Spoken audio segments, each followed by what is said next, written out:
I never expected to inherit anything.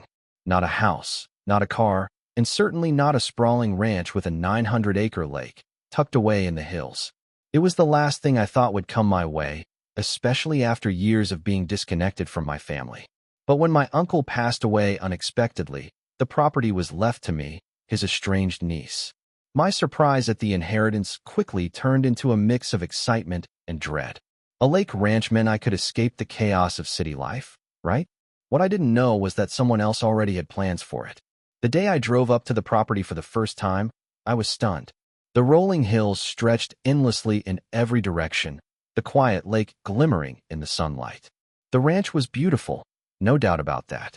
It was everything a person could dream of owning, even if it was a little out of place in the middle of nowhere. I pulled up to the main house, an old, weathered structure that looked like it hadn't seen a paintbrush in decades. It wasn't much, but I could see its potential. But that's when I noticed something strange.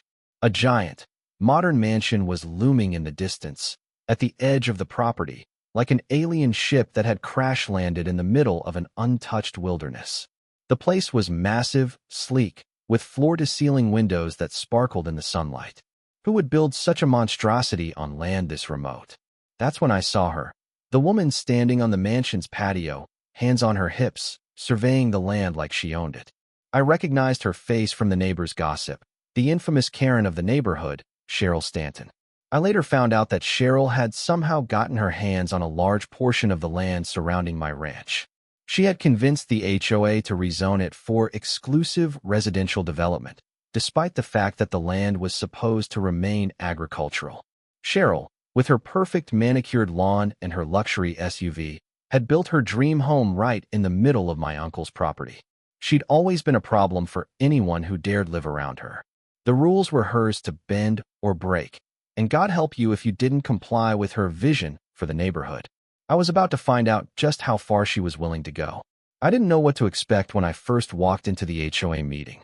A room full of bitter, small-town personalities was the last place I thought I'd be fighting for my inheritance. But there I was, sitting across from Cheryl, who was already in her element, smiling smugly like the cat that got the cream. "Welcome to the neighborhood," Cheryl had said, all sweetness on the surface, but with a sting hiding just beneath it. "We've been waiting for you." Her words hung in the air, and for the first time, I could feel the tension between us. It became clear very quickly that Cheryl had no intention of letting me keep the land.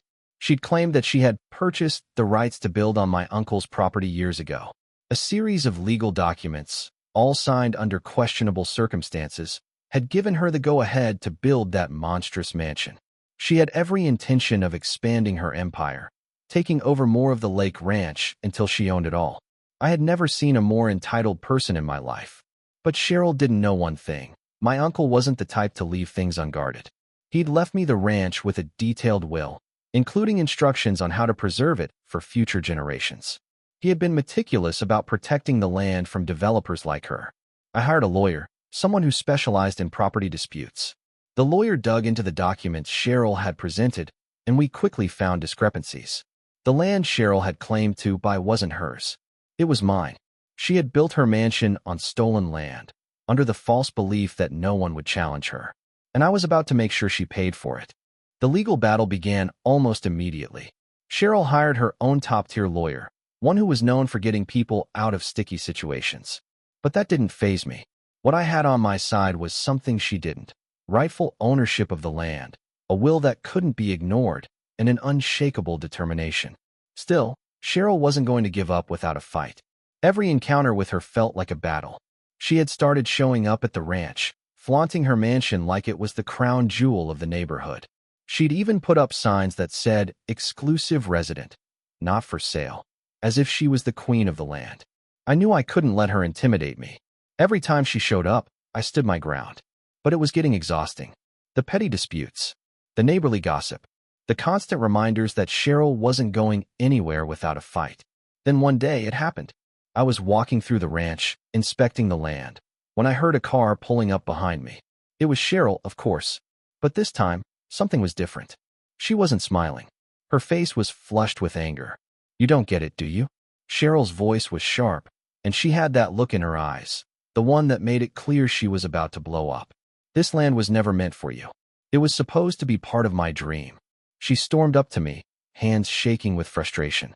You think you can just take it all from me? She continued, her voice rising. I've put my blood, sweat, and tears into building that house. You have no idea what it took to make this happen. And now you're just going to take it all away? Her meltdown was as dramatic as it was ridiculous. I didn't back down. Instead, I looked her square in the eyes and said, You built your mansion on stolen land. You're the one who doesn't get it. The courtroom was where everything would finally be decided. I'll leave it here for now, but we're just getting started. The story is far from over, and the next move could change everything. The courtroom was quiet when Cheryl walked in, her heels clicking sharply against the marble floor. Her hair was freshly done, of course, and she wore a suit that screamed money. But there was something about the way she carried herself now that seemed off. The usual bravado, the Karen-like confidence, had faded. She sat down across from me, shooting me one last glare, but there was a flicker of doubt in her eyes. I wasn't sure if she was pretending to be confident or if she genuinely had no idea what was coming. The trial was set to begin, and the evidence was clear. The land Cheryl had built her mansion on was not hers. I had the papers, the signed will, and the legal claim to the property. But Cheryl wasn't going down without a fight. Her lawyer, a slick, sharp-dressed man named Thomas Baker, wasted no time. He opened with a speech about my incompetence and how I had no real knowledge of the ranch or my uncle's true intentions. He painted me as an outsider, someone who had no right to be here, someone who only wanted the land for personal gain. But I didn't back down. My lawyer, Laura, was sharp and calm.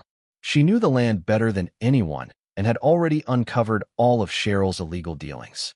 There were fake documents, false signatures, and a lot of shady transactions. It didn't take long before Laura was calling Cheryl out on everything. You didn't purchase the land, Cheryl, Laura said, her voice steady as she stood before the judge. The deed was forged. You didn't build a house on this land legally, and you've been operating under false pretenses for years. Cheryl's face turned a deeper shade of red. She clenched her jaw, and I could see the tension building up inside her. But it was her next move that shocked everyone in the room. 2 weeks before the trial, Cheryl had started spreading rumors around the neighborhood. She had posted online about me destroying the neighborhood and how I was an outsider trying to take away people's homes. The HOA had started backing her more and more. They loved the idea of a wealthy, powerful family like Cheryl taking over the neighborhood, and they despised the idea of a newcomer like me trying to protect my inheritance. The HOA had sent letters to all the neighbors, urging them to stand with Cheryl in the upcoming court case. They promised to enhance the community's standards if I lost, including stricter rules on everything from landscaping to noise levels.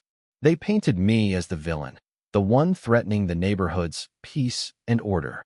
But I wasn't the villain. The morning of the trial, I woke up to find a letter shoved under my door. It was from the HOA. Dear Ms. Carver, we are writing to inform you that the HOA has decided to pursue legal action against you for violating community guidelines. We will be filing a lawsuit to force you to comply with the neighborhood standards, including mandatory landscape modifications and restrictions on property use. It was a threat, a personal attack, meant to weaken me before the trial even started. Cheryl had been working the HOA behind the scenes, turning the community against me, making it seem like I was the one trying to ruin everything. I could feel the walls closing in. But instead of giving in to the pressure, I decided to do something about it. A week before the trial, I had learned something interesting. Cheryl had been trying to sell her mansion for months, but she couldn't find any buyers. People were starting to question the legality of her construction, and the more I thought about it, the more I realized that this was my chance to turn the tables. I had a plan, one that would strike at Cheryl's core. I knew that Cheryl's primary concern was keeping up appearances.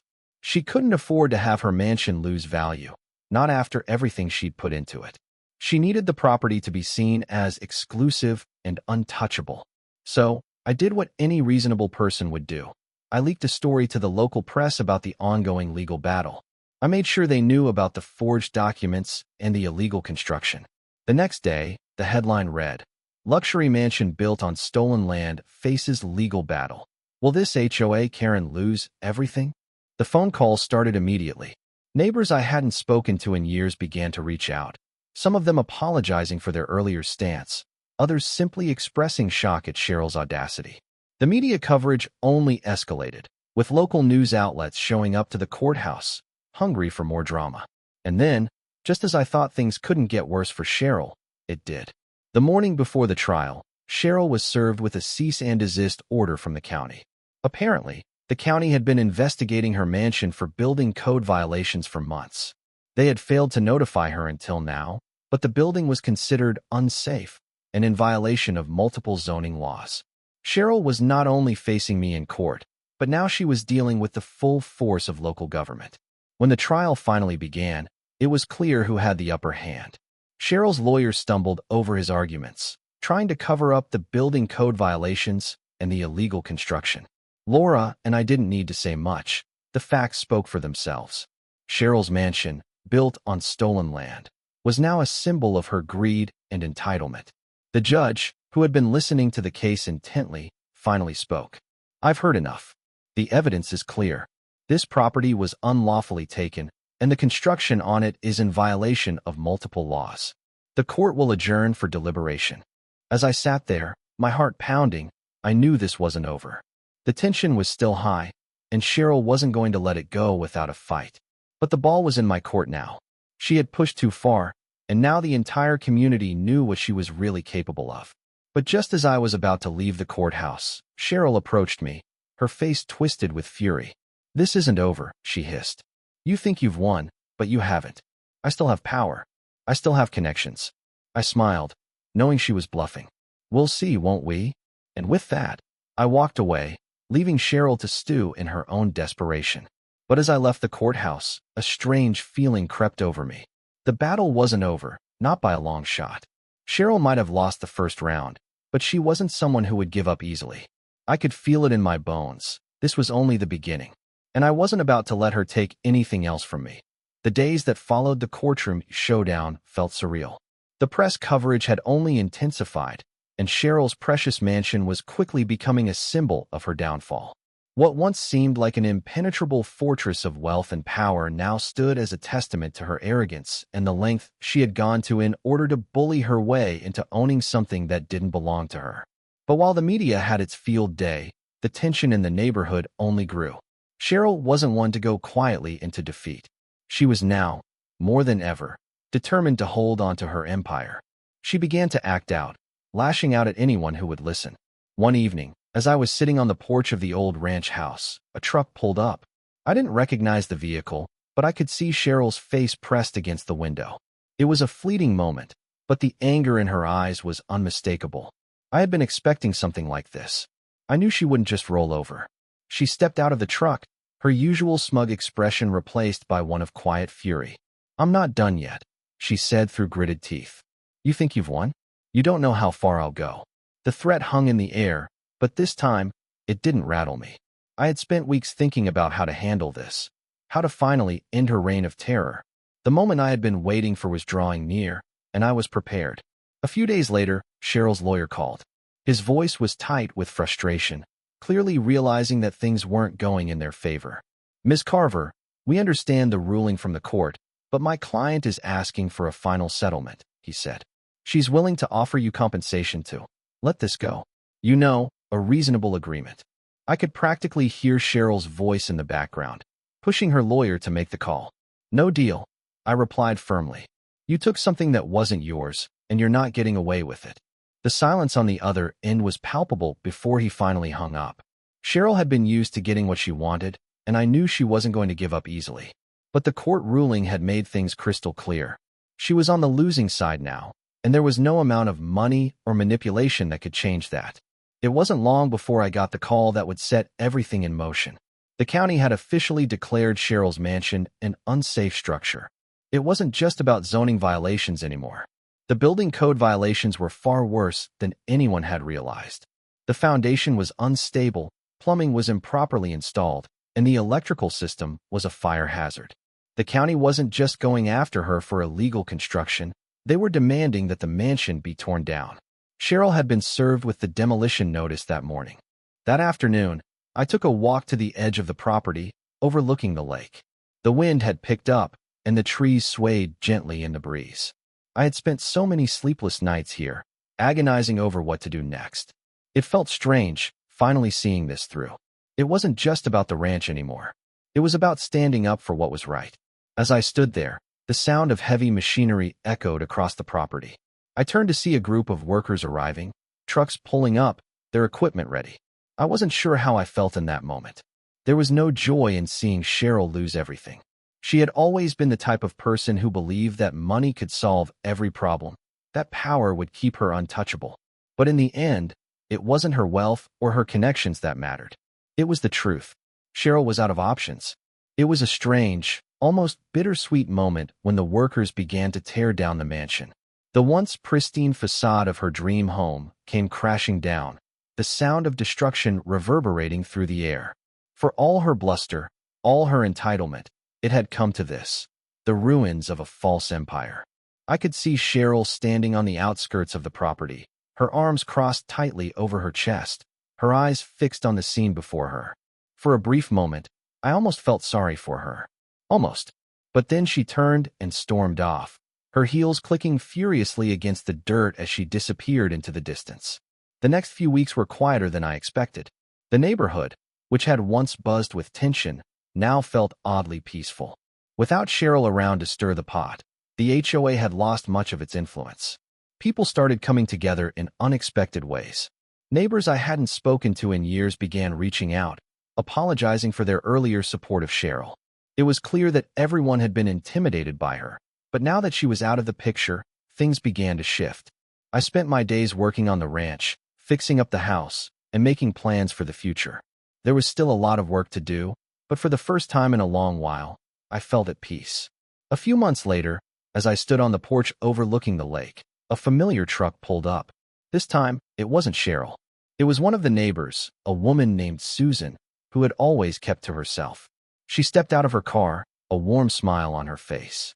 "I just wanted to say thank you," she said, her voice soft but sincere, "for standing up for what's right, for standing up for all of us. I think we all needed someone to show us how to fight back against that kind of power." I smiled, grateful for the support. It wasn't just me. It was all of us. And for the first time, the weight that had hung over me for so long felt lighter. I had fought for the ranch, for my uncle's legacy, and for the people who had been too afraid to stand up to Cheryl. A few days later, I received a letter from the court. It was official, the legal battle was over. Cheryl had lost. The ranch, the land, the lake, they were mine, and no one could take them away from me. The news spread quickly. The neighborhood, once dominated by Cheryl's influence, began to rebuild. The HOA was restructured, the rules relaxed, and a new sense of community emerged. People started helping each other again, sharing ideas and resources, finally free of Cheryl's grip. I stood on the edge of the lake, watching the sun set over the water, and for the first time in years, I felt truly at home. It wasn't just the land that had been reclaimed, it was my peace of mind. And as the last remnants of Cheryl's mansion were cleared away, I knew that the story had come to an end, but a new one was beginning. And so, the saga of the HOA Karen and the 900-acre lake ranch came to a close, not with the crushing weight of defeat, but with the quiet satisfaction of knowing that right had won.